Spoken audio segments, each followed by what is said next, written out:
Welcome to the third lecture in our online course on mindfully facing climate change.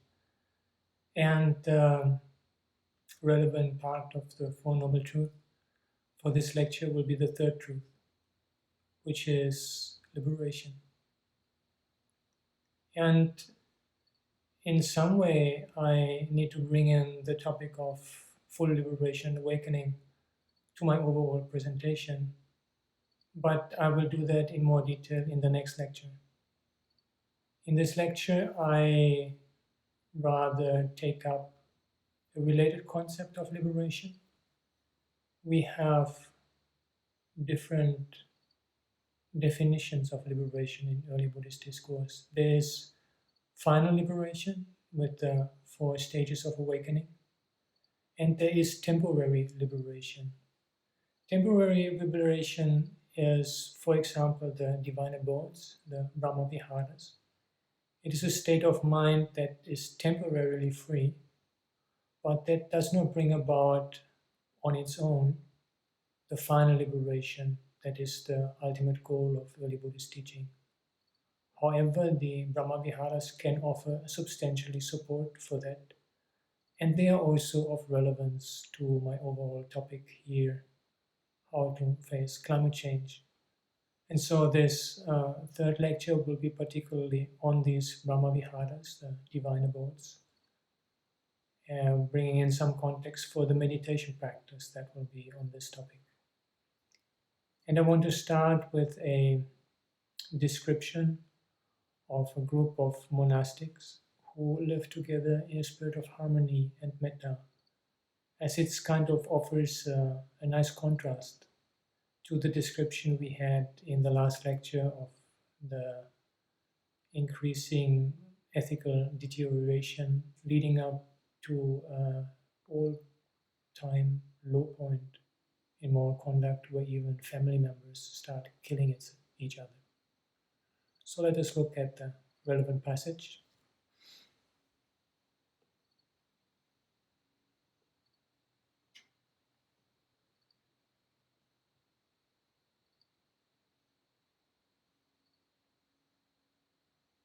I mean, already this short description sets such a contrast to what we had in the discourse on the world ruler.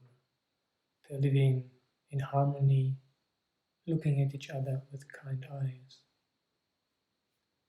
And such living in communal harmony is not something that just kind of happens on its own, but it's something that is actually the outcome of cultivation of the mind. And the discourse gives us several aspects or practices or dimensions of how such communal living in harmony can be brought about.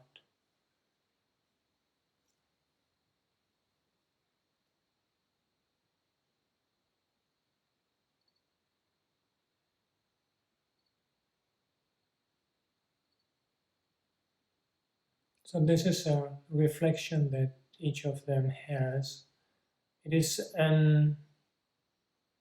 it's kind of a gloss or more detailed explanation of their earlier description that they live with mutual appreciation. Appreciation for the other, thinking that it's really a benefit, a great gain that I'm living with such a companion in the holy life.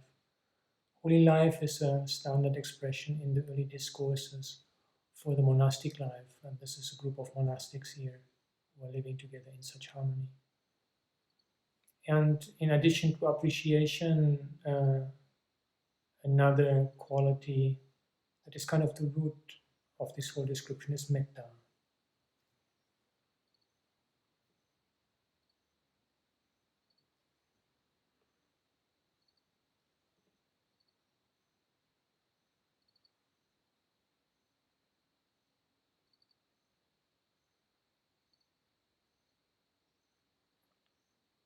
So this passage shows the pervasiveness of metta. This is where metta in the early discourses stands out among the four Brahma Viharas, the four divine abodes. That is kind of the foundational quality that extends throughout daily life, bodily, verbal, mental acts. The other Brahma Viharas do not have this pervasive kind of scope of application. And it's also noticeable that it says of cultivating metta openly and privately. The idea is that there are some deeds of metta that I do and others notice, but there are others which I might do even others don't notice it. The commentary says, for example, if I see that one of my cohabitators has left something in disorder, I just put it right. And the other might not even notice that he or she has left it in disorder, so won't notice that I have put it in order. But it's just out of this basic spirit of metta, which I would translate as maybe well-wishing or kindness. Benevolence is my favorite translation. The standard translation of loving kindness, by bringing in that word love, can have some misleading connotations. So it's this basic attitude of kindness, of quite literally being a friend. Metta comes from mitra, friend, to others, whether they notice it or not. It is an attitude that does not rely on reciprocation. It does not need confirmation from the outside. And by acting in this way, it becomes a Brahma Vihara, a divine abode, a little bit in the sense that in the spirit, we are almost living in heaven, even though we are still on earth. But that is not all. There comes more of relevance to cultivating this practice.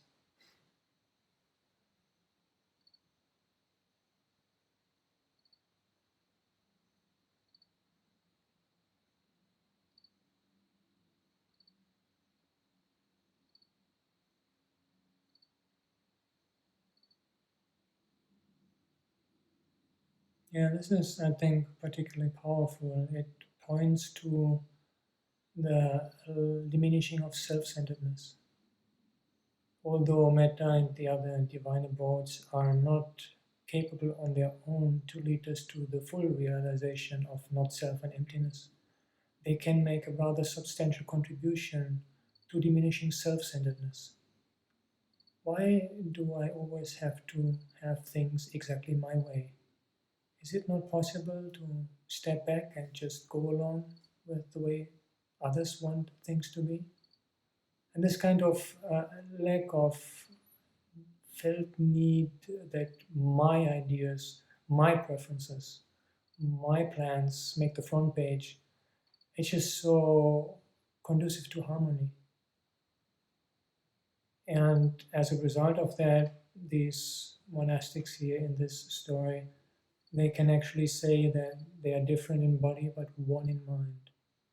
I find that very beautiful expression. Now, all this description of communal harmony is not without relevance to the environment.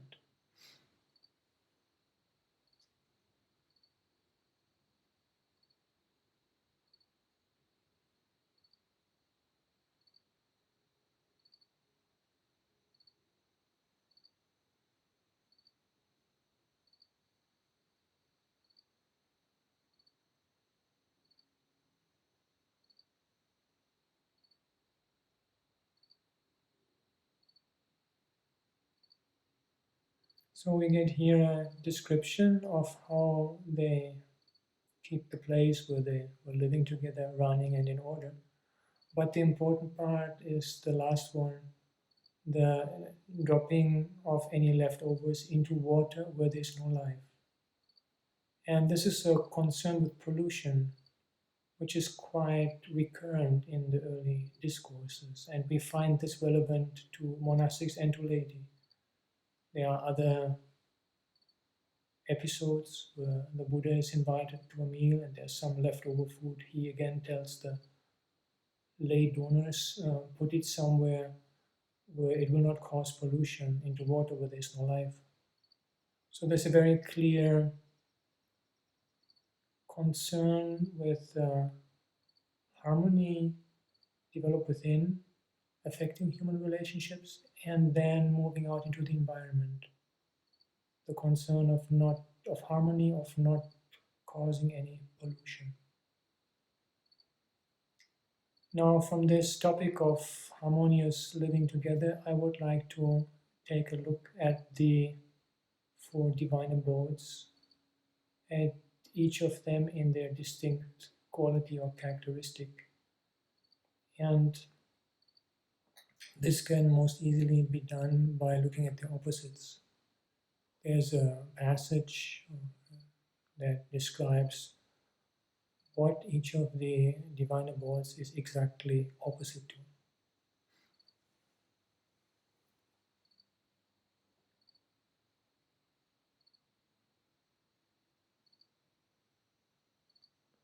So, in this sentence, the liberation of the mind is just a description of the meditative cultivation of this divine abode, free from confines. That is the liberation I mentioned earlier, temporary liberation. And so we get metta as the release from ill will. It's the exact opposite. This is not in terms of final release, complete eradication from ill will, which would require one of the stages of awakening, exactly the third one of the four. But it is such that somebody who cultivates metta will be gradually less and less prone to ill will. And as we move on to the next, then we get compassion as the release from harming or cruelty.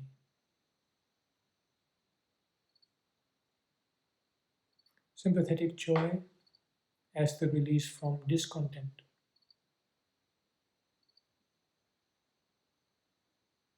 And equanimity as the release from sensual lust.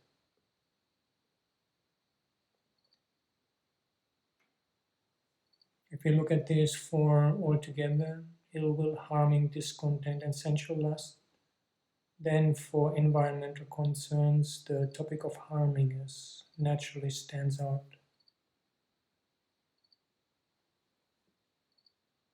So what I'm saying here is that for my main topic, compassion is the central one out of the divine abodes, the concern with the absence of harm, of not causing any harm.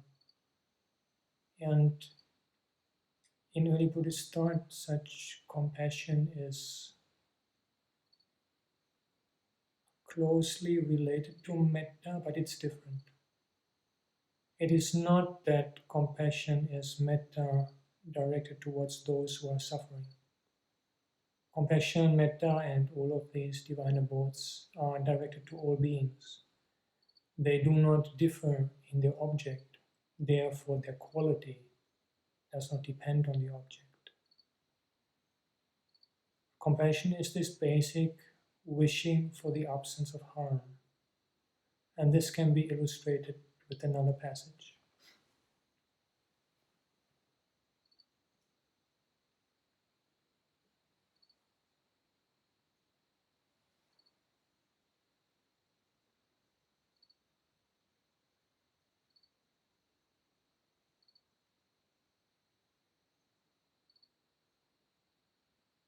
So what we have here is the description of someone who is sick, has become sick along some travel road, and without any kind of assistance that he would need or she would need.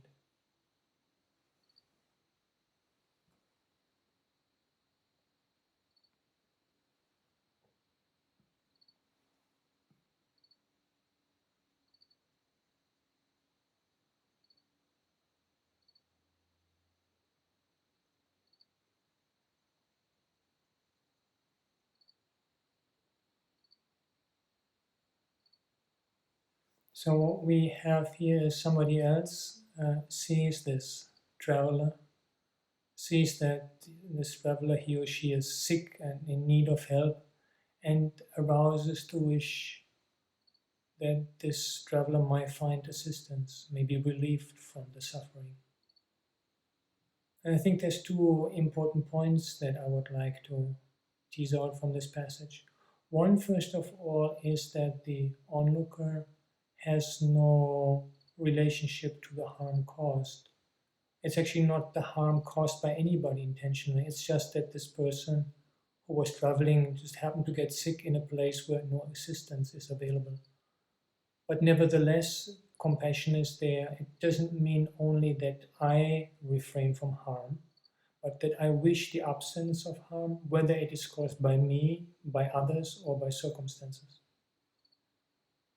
The other point I would like to make, and this is fairly important to have a proper appreciation of compassion in early Buddhism, is that compassion is not to dwell in the pain of the other.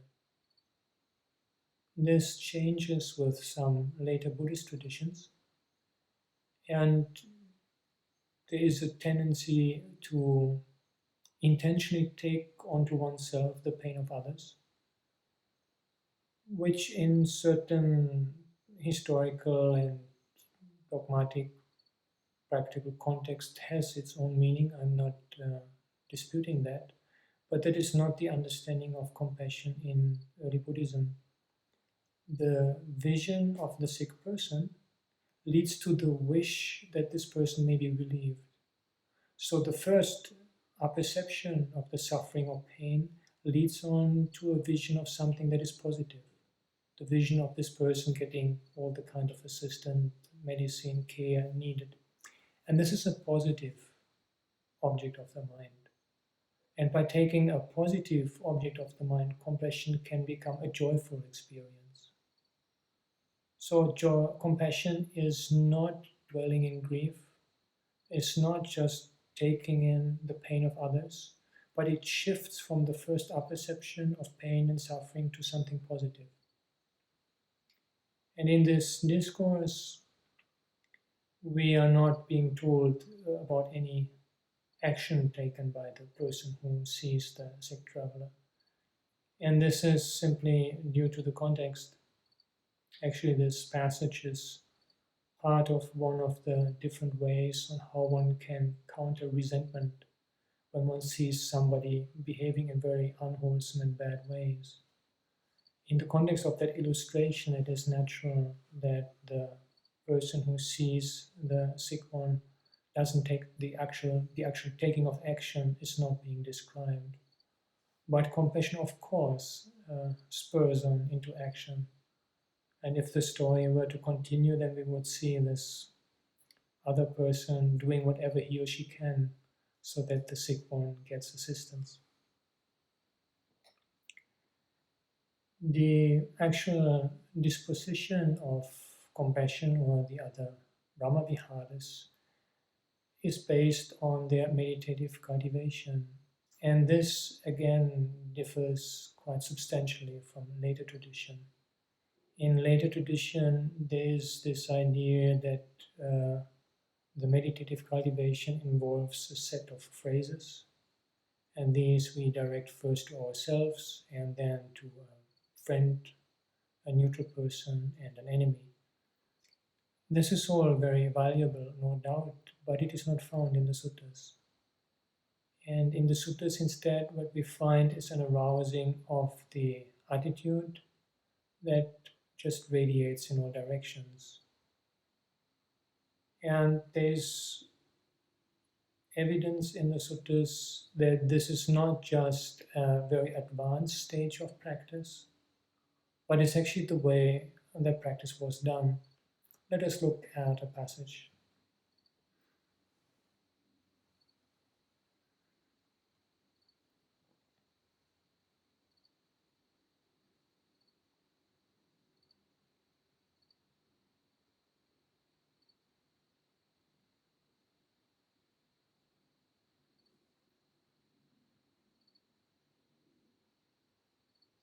So what this describes is a pervasion of all directions, with compassion or with the other divine abodes.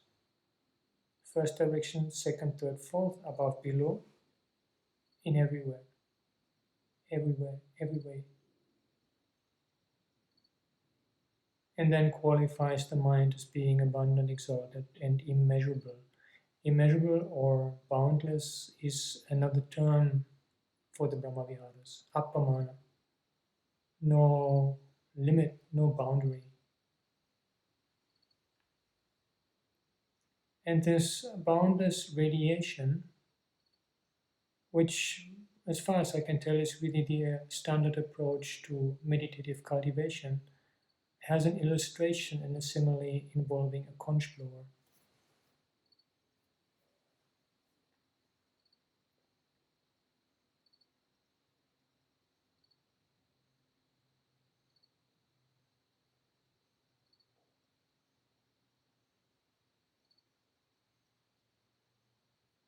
Here we have an image.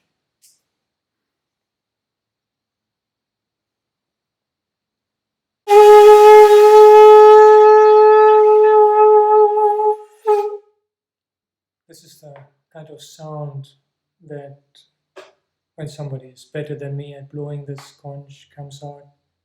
It's very beautiful and very pervasive. The blowing of such a conch in ancient India is used for religious ceremonies, but it's also used in warfare because the conch is so loud that the sound penetrates over the noise of the battle. And I think the conch was used on purpose to convey this all pervasiveness and the beauty of radiating one of the Brahma Biharas. And with this all pervasiveness of the Brahma Viharas, there is also really no place left for the opposite states, the defilements, harming or ill will, anger, in the case of metta and compassion. They simply have no ground to stand on in that boundless liberation of the mind. And this is of some relevance again for the overall topic of how to face environmental destruction, because there can sometimes be a sense, a felt need for anger. And I briefly mentioned already in the last lecture that to the best of my knowledge in early Buddhist thought, there's not really room for righteous anger. And that anger is part of the causes of the problem. It cannot be part of the solution. And to strengthen that point, I would like us to look at another passage.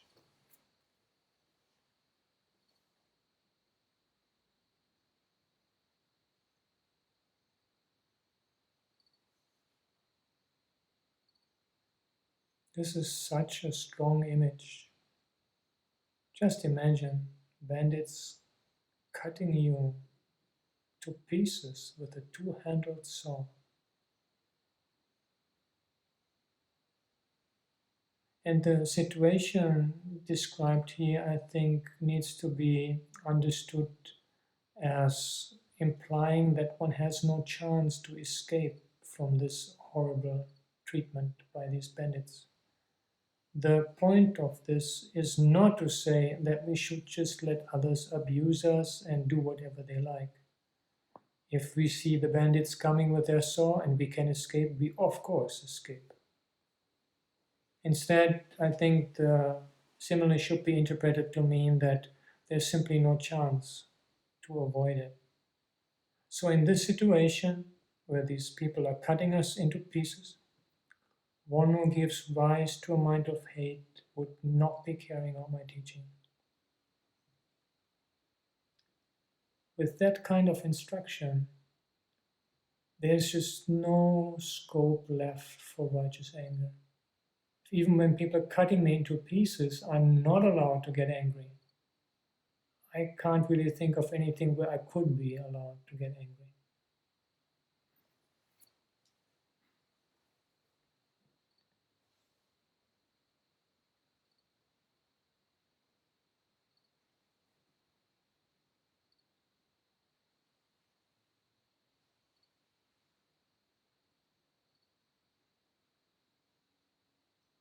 So this is the attitude that is recommended for this horrible situation of being at the mercy of these bandits, staying stable in the mind, not getting angry, and even having compassion for them. I admit for me that seems a little bit stretching it, but at least not reacting with anger should be possible. So this kind of connects to the ethical dimension of the Brahma Viharas. And there's another passage I wanted us to look at.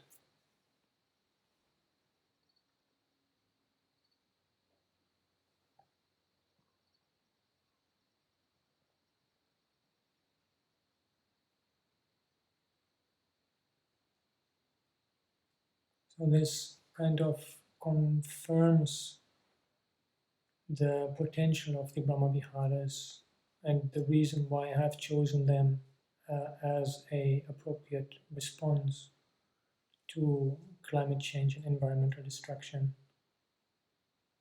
They really are a gradual way of working our progress to the final type of liberation, because they undermine unwholesome states of minds gradually, such that if someone had been practicing compassion or the other divine abodes from childhood onwards, they would no longer be able to do an unwholesome or bad deed. And in the discourse on the world ruler, it is precisely the decision not to kill, which in the early discourses is the standard expression of compassion. That is the turning point from the moral decline to the recovery. The actual meditation practice I will be presenting for this third lecture then naturally takes up compassion. The idea is that we continue with the earlier developed scan for the earth element with the monitoring dimension of mindfulness well established, the sense of gravity, the external earth, the breathing. And through mindfulness, we will notice the condition of the mind. And once we find that even for a little while the mind is free from distraction and defilements, we can touch in on that subtle, pleasant feeling of being in the present moment. That's a good starting point.